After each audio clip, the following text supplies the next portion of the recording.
We're glad to have you back. Well, a lot of talk there around the insurance. Everyone needs to look that way, for the rest of mind that it provides and contribution to the GDP. Well, let's now look at this latest report from the Economic Outlook. That's by PwC Nigeria. There's been a lot of reports from many agencies, but this is for PwC. And it has revealed that there are key economic events that may shape the country's economy that's in 2024. According to the firm, consumers will likely adjust better to the evolving policy and macro realities as the country is poised to experience improved sectoral developments rather than reforms. But what more do we need to know as regards this report? And I'm being joined by a partner. She's a friend of the house, Africa family business leader, PricewaterhouseCoopers, Mr. Siri Agbeyi. It's good to see you. Good afternoon. Good to see you as well, Tolu. Always a pleasure to be here. All right, then. Well, I don't. It's few days to the end of January, but this is the first time. So let me say Happy New Year to you. And let me start very quickly by saying I saw that document, very, very detailed. A lot of work was put into that, I must say. Let me add first. But what for you are the key highlights of that write-up for 2024? We've seen a lot of reports. So, but this from PwC, what are the key highlights for you? Yeah, I think for me, and thank you for the feedback as well. There's a huge team that worked on this. I think for me, what stood out is the hope of, fiscal reforms, changing the narrative for the year. There's also the fact that there's going to be some growth, even if marginally, at least by 3.1% in 2024. But of course, this will be sustained by policy reforms and just paying attention to the detail when it comes to execution. Inflation is expected to decline, but what was worrying was the fact that, inflation had increased significantly from the start of last year to about 28.9% at the end of last year.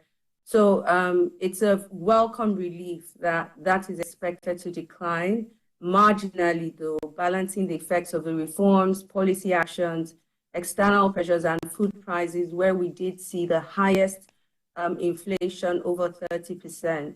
And I think some of the geopolitical trends as well and trade trends definitely present external shocks to the economy. Just looking at the Middle Eastern conflict, and how it's affecting the Red Sea would potentially affect exports from our region as well. And so, looking at those trends and the outlook to that was definitely a high point for me.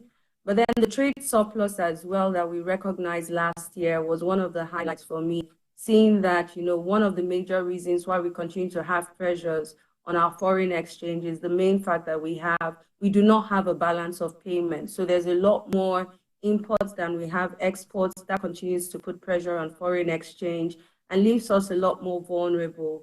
But having that trade surplus, which we recognize from the oil sector, and of course, increases in the price in the oil sector was good.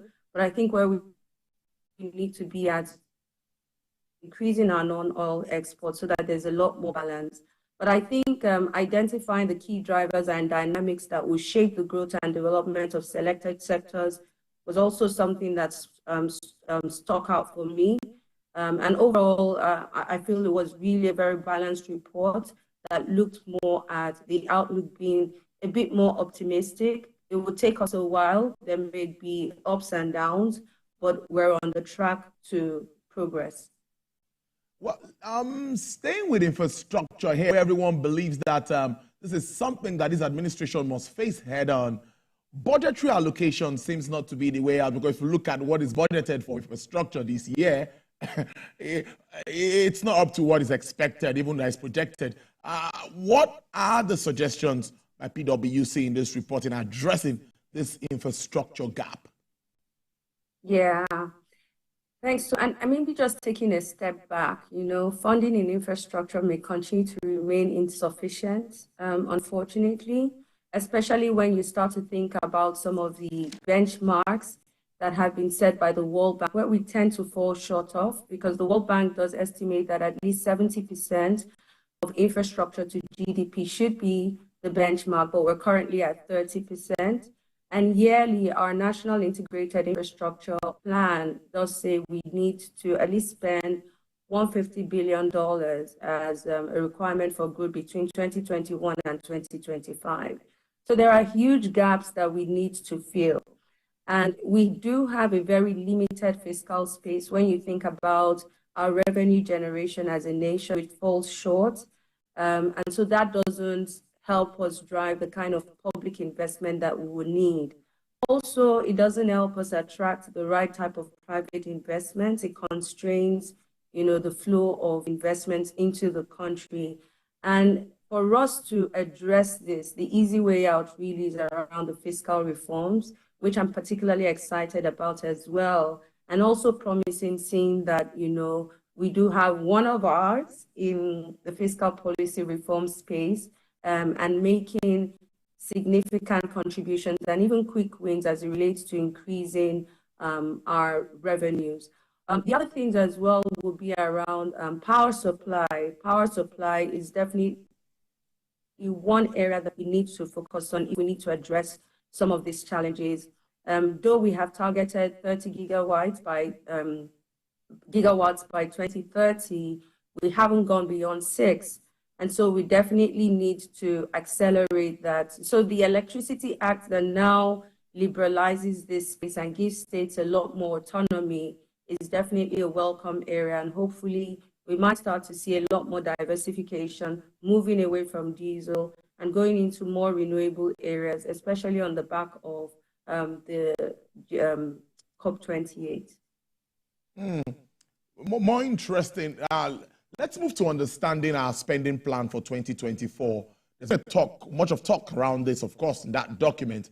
Some say it's quite ambitious when you look at some of the assumptions in that document. But for you, what do you think proper implementation of this document and also revenue? How do we meet up with revenue challenge in this budgetary system? I think the context is also very critical, especially seeing that, we do have a lot more exposure to the shocks externally. But I think there are some wins there that we can leverage on, especially seeing that interest rates globally would reduce. But fortunately, we have increased interest rates in Nigeria, and that will cause one to start to think of how well we can sustain our debt servicing overall. Fiscally, like we said, I mentioned earlier, and what we've also noted in the report, there's a need for us to improve revenue significantly. And some of these reforms relate to our fiscal policy and governance, and more specifically, some of the wins that have been identified hover around addressing the duplication of functions in the public service. We do have significant costs in there that needs to be looked at, but I think it's more so the functions that each of these public service units carry, and look at how we can align some of those costs as well, so that we reduce the burden on the nation. The other thing is also around prudent management of government assets. We have a lot of debt capital in the public sector as well, and we highlighted that over the years in terms of areas where we need to now reactivate those assets so that we can use them to also generate some revenues. Introducing a spending framework is something as well that is being thought about under the fiscal policy reform. I think that's a very welcome development, where we're looking at how do we borrow and how do we spend, what can we be doing with the subsidy removal and the windfalls that have come through from the Forex reform as well, and how can we create a national portal for tracking government spending at all levels. So I think over and above all, there is some hope. There is, some assurance that at least we are taking the right step in the right direction to kind of put some guardrails on our fiscal spends, and just making sure that, they're aligned with the monetary policy. Because if we don't align that with the monetary policy as well, then I doubt that we would make for big success in this area. Interesting stuff, Isiri, I must say. Now, evolving monetary policy stance is something that business people will always talk about. But how do we find that right framework and instruments to achieve price stability? We expect the MPC meeting in February, I think 26th, 27th. But your thoughts around this? Yeah, I think our report highlights that there would be a mix of several instruments to get there. And the CBN has highlighted that inflation targeting would be the preferred policy direction to address inflation. I think that's going to be about 21%. So that's good news that at least we will get some relief or reprieve in reducing the inflation rate from the highs of 28 to 21. And with inflation targeting, it's a monetary policy approach where the central bank predicts and discloses a designated inflation rate target, which is, in this case, would be about 21. But I think other measures as well that will be looked at will be around the open market operations, bills, repo and reverse repo, and other monetary policy instruments that we hopefully will see balancing the act out here. We envision that the MPR will be raised further, and all of this is supposed to attempt towards cooling down the inflationary pressures, because the higher the interest rate, then you draw more cash out from the public, and therefore hopefully it reduces inflation. But when we take a step back and look at also what's driving the inflation in country, most of it was around food inflation and also around transportation and logistics. So I think even though the MPR might be raised, I think we'll still have some time to give way for that reduction overall, because food costs also need to be addressed, transportation costs also need to be addressed, and over and above all, the economy does need to be productive. And so we must be targeting very productive sectors like agriculture, to pretty much boost our reserves. Well, let's move to what happens to the consumer, whose purchasing power, of course, has dropped, even from 2023 to now. What's the position of the consumer in this report? Yeah, this is always the part where, I feel somewhat damping, but I think, again, just looking at some of the trends that we have highlighted in this report, there is some hope. We see that over time, we do need to give some time for some of these policies to then take effect. We've come a long way just getting to where we are now. And it will take a while for us to get out of it. So in terms of what consumers, need to think about as it relates to purchasing power and how we need to address this, there are different areas to think about it from. First is the inflation. And we talked about the fact that, inflation may reduce marginally, albeit. But we also talked about some intervention funding in the report. So we've had the renewed hope conditional cash transfers that's going on now, a 3-month reprieve at least for consumers, where we get at least 25,000 to pretty much show up all of this effect of inflation on the purchasing power of people, hoping that, that finds its way to the right pockets as well, which is where proper identification of our people is very important.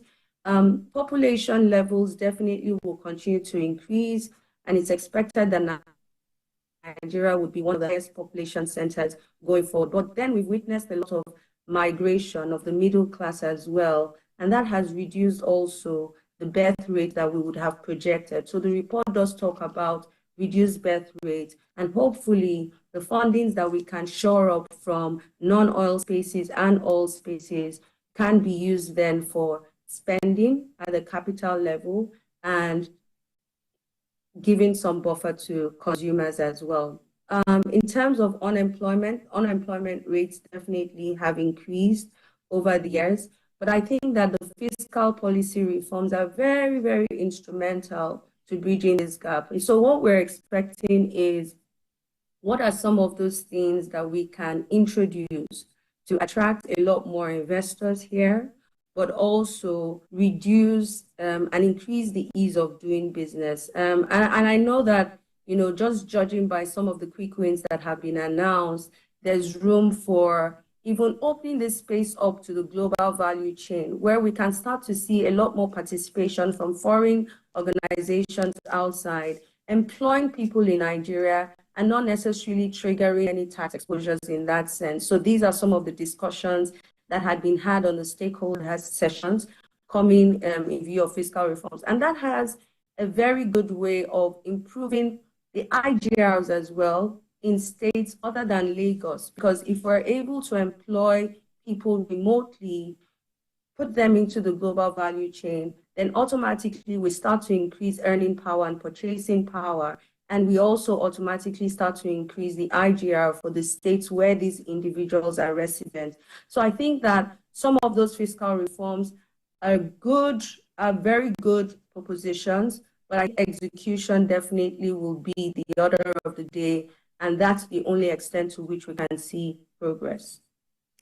Brilliant stuff there. I must thank you so much for making sense of this document. I've been speaking with Mrs. Siri Agbeyi. She's partner and African family business leader with PricewaterhouseCoopers. Thank you so much. Do have a great week. Thank you so much, Tolu. Have a great week as well. Bye.